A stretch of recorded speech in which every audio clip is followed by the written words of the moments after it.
ఆంధ్రప్రదేశ్లో కొలువుదీరిన కొత్త ప్రభుత్వం చకచక అడుగులు వేస్తోంది. ముఖ్యమంత్రిగా బాధ్యతలు చేపట్టిన నారా చంద్రబాబు నాయుడు 5 ఫైల్స్పై సంతకాలు చేశారు. అయితే తాజాగా చంద్రబాబు ప్రభుత్వం మరో కీలక నిర్ణయం ప్రకటించింది. ముఖ్యమైన పథకానికి పేరు మారుస్తూ నిర్ణయం తీసుకున్నారు.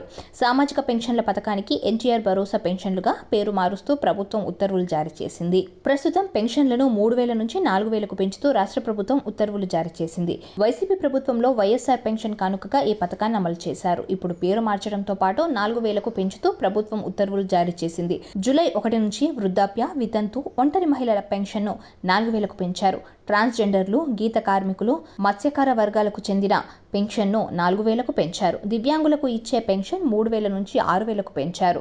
పూర్తిస్థాయి దివ్యాంగులకు పెన్షన్ 5,000 నుంచి 15,000కు పెంచారు. తీవ్ర అనారోగ్యంతో బాధపడే వారికి 5,000 నుంచి 10,000కు పెన్షన్ని పెంచారు. ఈ మేరకు ప్రభుత్వ ప్రధాన కార్యదర్శి నీరబ్ కుమార్ ప్రసాద్ ఉత్తర్వులు జారీ చేశారు. ఏప్రిల్ నెల నుంచి కొత్త పెన్షన్లను అమలు చేయనున్నారు. జూలై నెల పెన్షన్లతో పాటు ఏప్రిల్, మే, జూన్ నెలలకు సంబంధించిన బకాయిలను కూడా చెల్లించేందుకు ఏర్పాట్లు చేస్తున్నారు. రాష్ట్ర వ్యాప్తంగా దాదాపు 65 లక్షల మంది పెన్షన్ లబ్ధిదారులున్నారు. వీరికి పెన్షన్ పెంచడంతో రాష్ట్ర ప్రభుత్వంపై ప్రతి నెల 650 కోట్ల దాకా అదనపు భారం పడనుంది. అంతేకాదు చంద్రబాబు ప్రభుత్వం మరో 2 పథకాలకు సంబంధించి కూడా కీలక నిర్ణయం తీసుకుంది. స్కూల్ విద్యార్థులకు అందజేస్తున్న విద్యా కానుక పేరును స్టూడెంట్ కిట్ గా పేరు మార్చారు.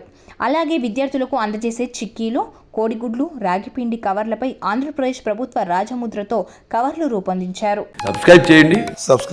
Please do subscribe to. Please like, share and subscribe to top Telugu TV. Top Telugu TV. Top Telugu TV.